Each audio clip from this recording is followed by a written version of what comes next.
This week, we're talking about Blonde. New Netflix film just dropped a few days ago, and it is not getting the reception I think that the director was hoping for.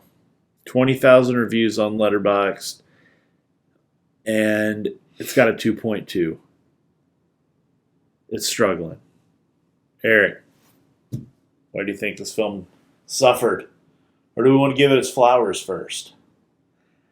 I'd kind of like to hear kind of your thoughts on it. Okay. I think we both have similar takes. I'll when I first started watching it, I was only able to get in 40 minutes into it, and I was like, you know what? Nope, I'm out. Right. Turned it off. And that was because after 40 minutes, there just wasn't a coherent story developing. Mm-hmm. It was what had happened in those 40 minutes. Depictions of child abuse, Yes. rape. Mm-hmm. Rape by, I believe he was a studio Producer For the called president? Mr. Z. president. They referred to a guy with the last name Z, something he ran 20th Century Fox, or 20th Century. Hardly matters At the time. It hardly matters to this movie. What else? A very oddly photographed threesome, Yeah, it was blurred. which I guess that was really the only depiction of her enjoying sexual pleasure rather than being the object of someone else's sexual pleasure. Because I believe that relationship, that was all consensual and she was happy within that relationship. Right. Which could, as I researched, have been a fictionalized relationship. I'll say right now that I don't know what's been dramatized or fictionalized for this film versus what's real. I'm only going to talk about what's in the film as a narrative piece of storytelling. Okay. I'm not here to try to make comparisons or try to fish out what was real or not because I don't know. So it's probably easiest to not discuss this movie in the terms of like a bioepic. Well, I mean that is what it is. A bioepic, is that the I term? think it's bioepic. That's interesting. But we can discuss it in terms of that. But in terms of Is it biopic? Huh. I thought it was bioepic, but that was. it doesn't matter. But we should just look at it in terms of. Well, I'm going to because I don't know about her actual life, so I can't. Okay. Make That's those, fair. Make those judgments. But yeah, so I turned it off, and you actually were the one who got me to go back to it. It took me 2 tries to go back before I was able to sit through all of it.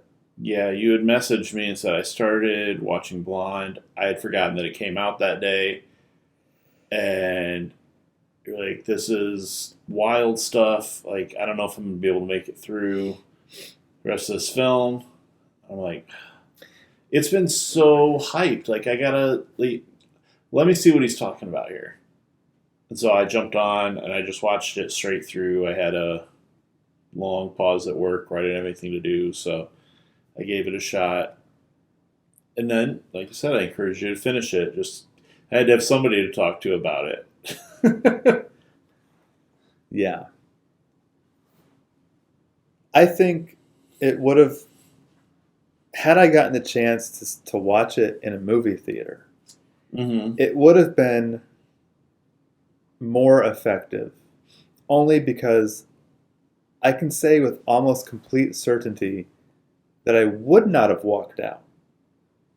Only because Ana de Armas, to me, for most of the movie was mesmerizing, and mesmerizing enough to keep me there.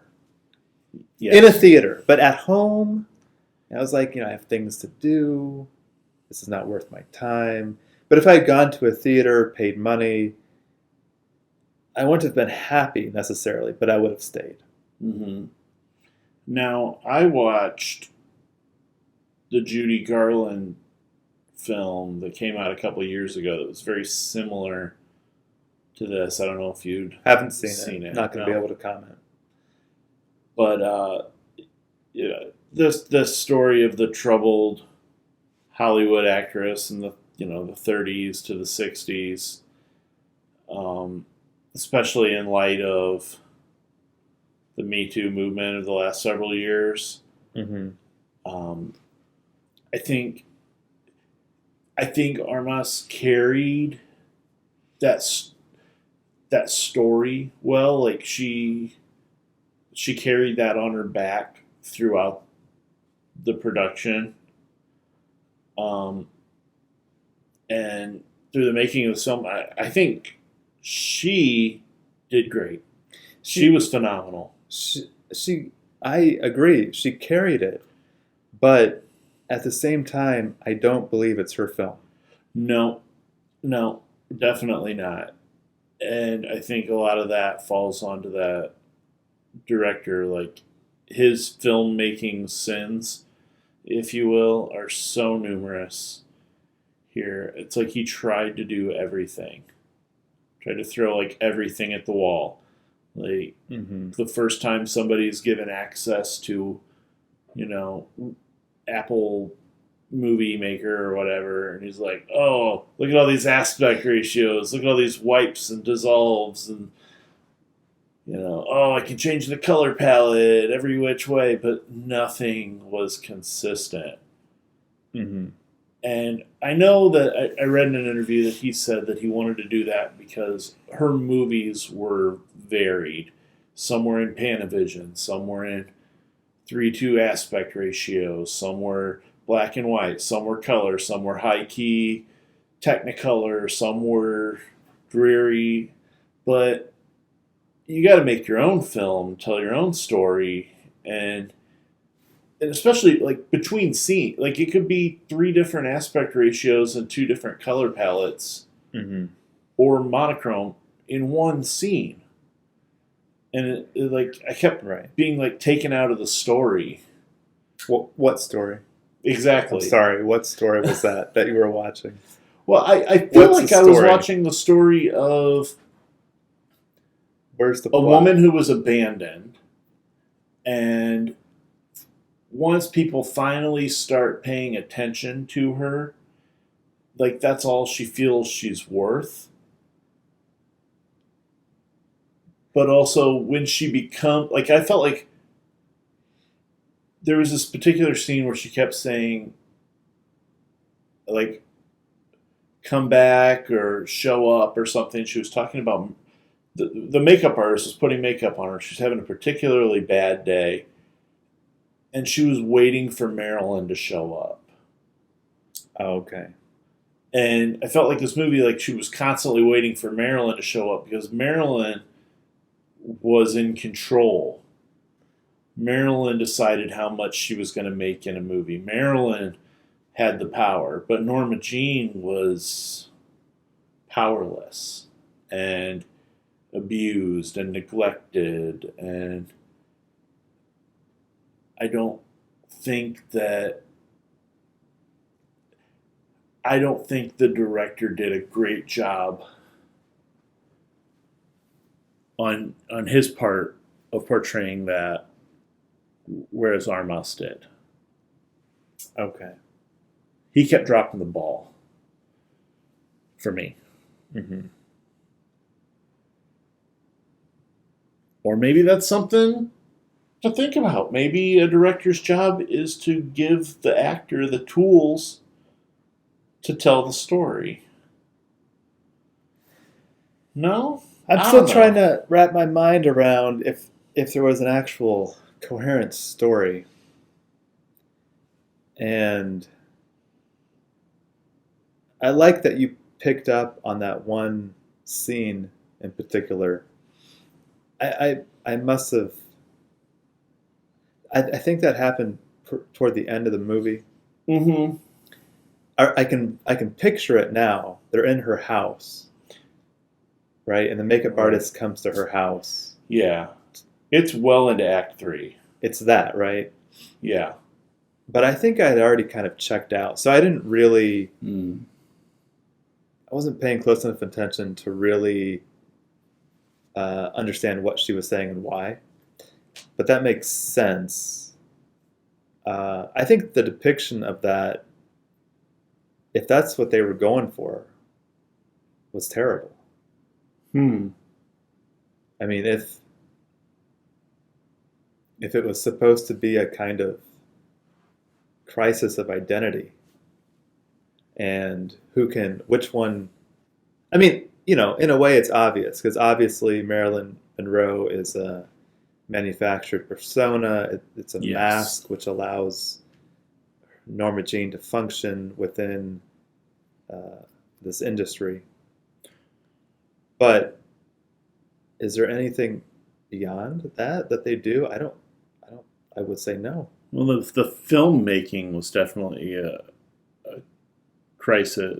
How would you say that? A crisis of identity? Like crisis of identity theft. A crisis of identity theft. Yeah, I'm not sure if this movie knew who it wanted to be. Oh, I'm very sure that it didn't. It's like the director wanted to be all sorts of other directors and DPs, and like there are times where I was like, am I watching a movie where somebody is pretending to be Hitchcock? Am I watching a movie where someone's trying to be Stanley Kubrick or David Lynch? I couldn't tell. And because like sometimes things were real surreal, but other times they were really like film noir. And yeah, like some of the gruesome moments. Of course, this is probably too late to say spoiler alert, but when she had that third birth that was aborted, and I don't even want to. Was it third or second? The second one was a miscarriage. The third one was an abortion. Oh, after so it was Kennedy. It was abortion, miscarriage, abortion. Abortion, miscarriage, abortion. If you're playing the game right. Right. If you're playing, if you're doing the at-home drinking game to this movie, it's abortion, miscarriage, abortion. Because it gets a little murky there. It's not quite clear. Well, the weird CGI baby.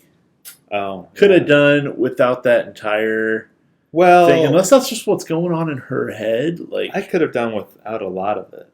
Yeah, and I know people address they say there's a lot of nudity in this film. It's topless. There's really no full frontal nudity, which is strange for an NC-17 film. There's a flash of a penis. I mean, there is. Yeah, I guess there is. I don't. There is. There's no. Which one? There's no. I guessing. Is it early? Is it the three-way? No, I'll tell you where it comes. I think it's about middle of the film. She is talking to. Is it DiMaggio? Yeah, she's talking to DiMaggio in some restaurant, and he's asking her where she got her start, and she's almost crying, and she's flashing back to when she was in the office of that studio president when he raped her. Yeah. So it's a flashback of quick cuts, and for some reason, one of those quick cuts was like a splice of the president with his penis in hand going for her, and then it's a quick cut to her on the floor. Wow, so I didn't even catch it. Oh, it's very fast. Wow. If you're not looking, or if you blink, you would literally miss it. I mean, I feel like I've seen so much more in just rated R films. No, I think this is a deserved NC-17. There's a lot of topless scenes. One in particular gets really dark when she wakes up and she's still kind of drugged up from her abortion.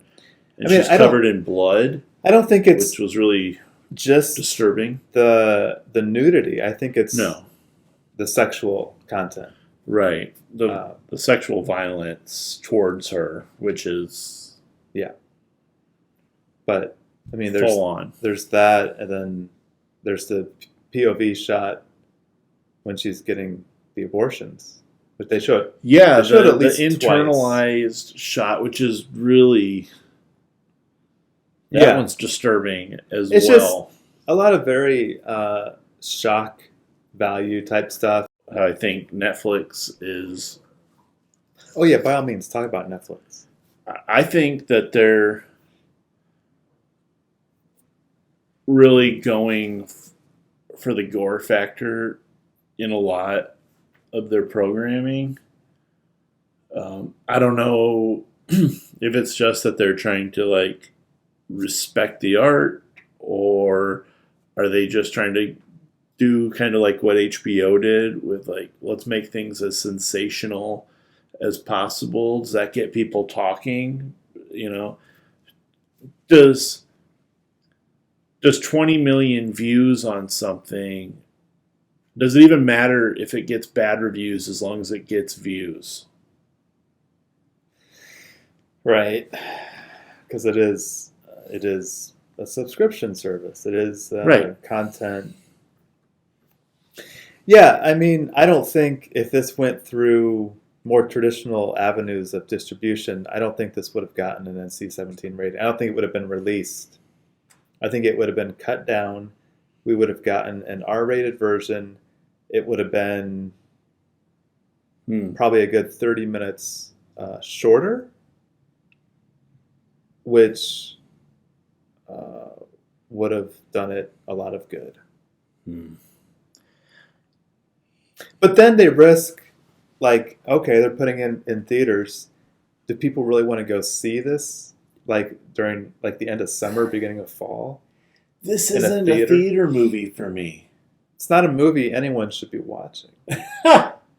Yeah, but it doesn't have... I think the criteria for me to go see a movie in the theater is, do I consider this important cinema? Oh, that's not the criteria. I know, but these are just some things for me.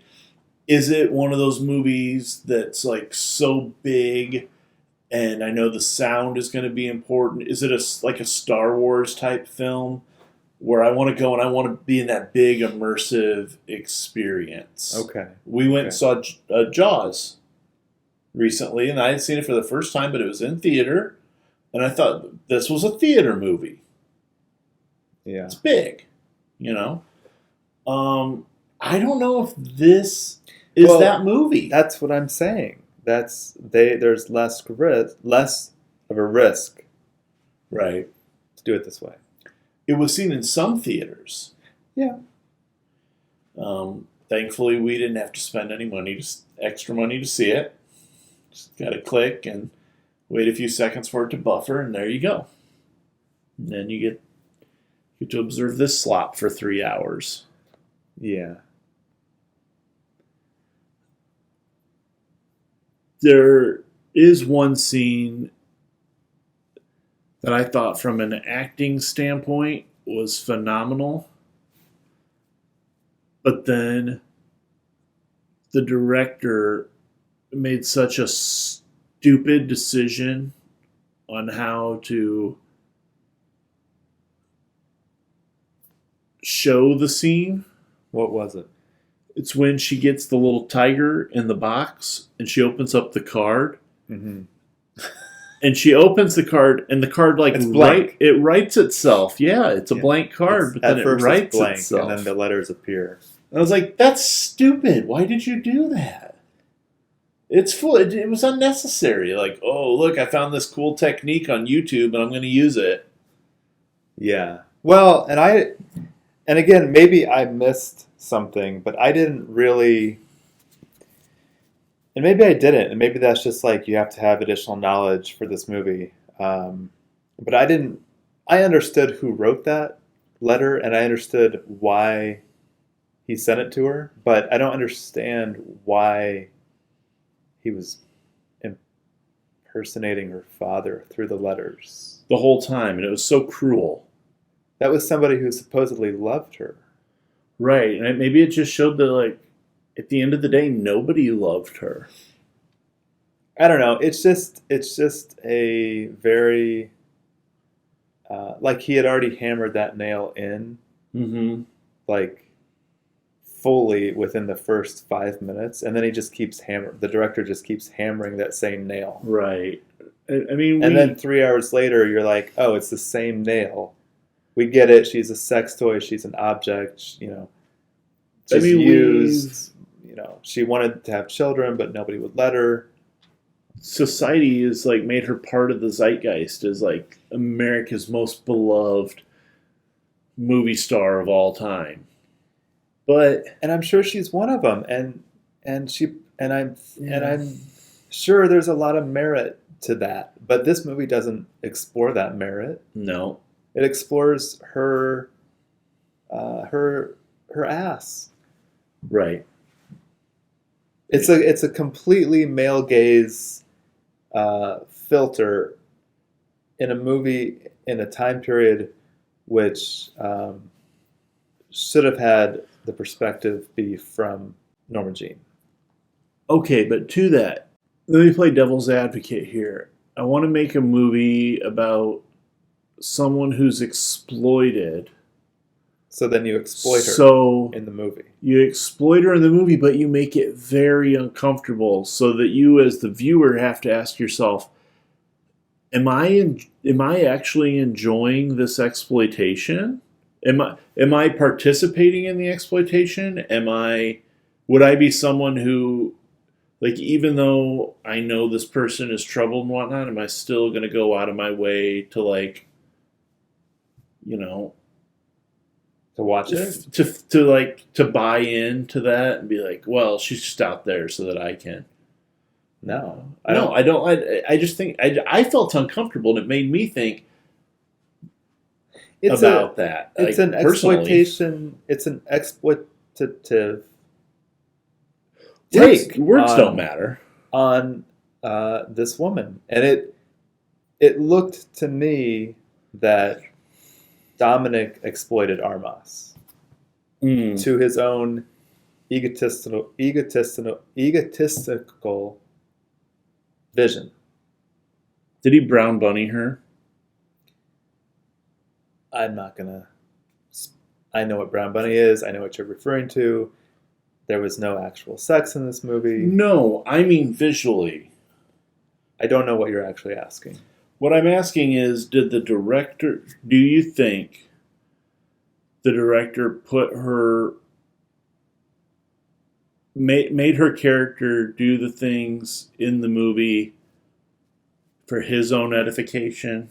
Did he just want to see a movie with 30 minutes of Ana de Armas topless? Oh, I don't know if that's. I mean, I think you make the movie you want to see, but Yeah. I don't know if.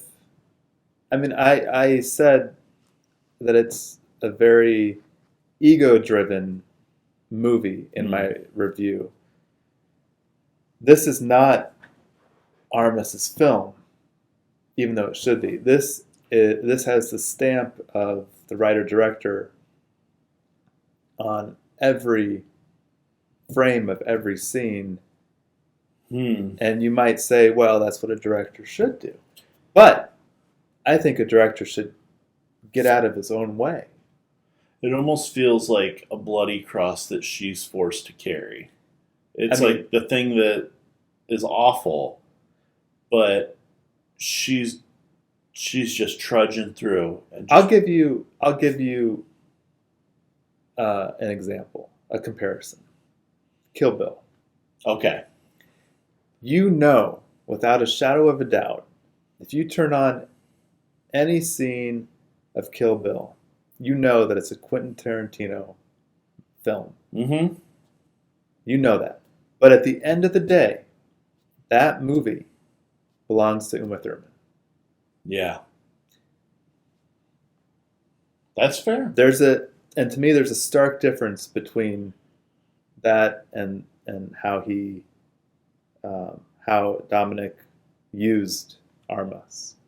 in this movie. I think that And it's is a great way of summing that up. It's definitely like she couldn't break it free from his grasp. No. Wouldn't let her. No. And I wanted to briefly touch on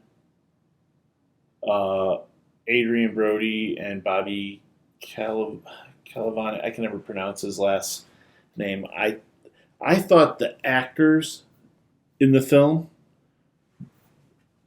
were all great. I think they all did outstanding. Mm-hmm. I think the scene of Adrian Brody as Arthur Miller, at first thinking, Marilyn Monroe, the heck's she going to do with my story? But then he's so mesmerized by her because he sees her intelligence. He sees her mind when she's talking about the three sisters and Russian poetry and whatnot. Not because she researched, because she just knew it, because she was a studied, learned person, but nobody ever gave her the time for that. But he saw that and he fell for it. Now, I don't know what their relationship was like. I don't know anything about it. Yes. I mean, yes, at the beginning, as it's portrayed in the movie, it appears that he did pick up on those qualities. Mm-hmm. But later on in their relationship in the movie, again, he was using her. You think Arthur Miller, or you think Adrian Brody's character was using, or you mean the director? No, I think the Arthur Miller character in Blonde was using Monroe. Because there's a scene where she's in his office and she finds on his typewriter, he had written out a dialogue that they had. They had, and it said something like, don't ever use my, I don't know what it's, I can't remember exactly, but it said like, he was like, I would never do that. Why, and she's like, well, sometimes people do, writers. She's like, because she didn't want him to use her life. Okay. I think in his material, but he had written out that exact dialogue that they had. This movie was so long and there were so many scenes that it's easy to forget about the individual ones. I know. And then there's another sickening scene where he's with his friends out on the beach and she doesn't want to join them because she knows that they don't like her. And he comes into the kitchen, and this is one of those shots that change aspect ratio just like that. And he's like, come outside. They're waiting for you. They like you. And I think like they're all barefoot or in flat shoes, and she's walking out in this. She's this perfect image of made up, and I think she's probably in heels, and she has this huge food platter, and then she trips and she falls, and then literally none of them do anything. Like, he's supposed to be a loving husband, but he doesn't go out. He just looks, and then she says she's okay, and then he does nothing. Doesn't run to help her. The camera moves faster toward her than the Arthur Miller character ever does. So I think at the beginning, I care so little about this movie that I don't even want to watch it again to see that scene. I mean, you could just watch the scene. So are we ready to give this thing thumbs? I don't have enough thumbs to give it down. I feel like I'm one thumb down and one thumb right in the middle. Oh, okay, we can do thumbs. You count us down? Yeah. All right, we have to speak our thumbs. I think we have to speak our thumbs. Or no, we just do the thumbs and there's a pause. Right. And then you go down in the comments. We'll tell you what our thumbs were. All right, count us down. 3, 2, 1. Wow. Well, It's not good. If I only have 2 thumbs, I have to give it 2 thumbs down. I understand. I'm one down, one in the middle. I can't give it a whole thumb up, but there's parts of it that I respect, and that's purely for the actors. I think you give this movie That's to fair. a different director. You give this story to a different director. You get a different film, and you might get some. And you can leave the dialogue. You can leave the blocking. You can do all that. But I think somebody else will have a different vision for how it should look the whole way through. Yeah. But Like a Zack Snyder supercut or something. this was already pretty close to that. This is already pretty close to his Justice League. Well, that's a weird place to end it, but I think that's a good place. That's a good place to end it. All right. Till next time. Au revoir. Sayonara.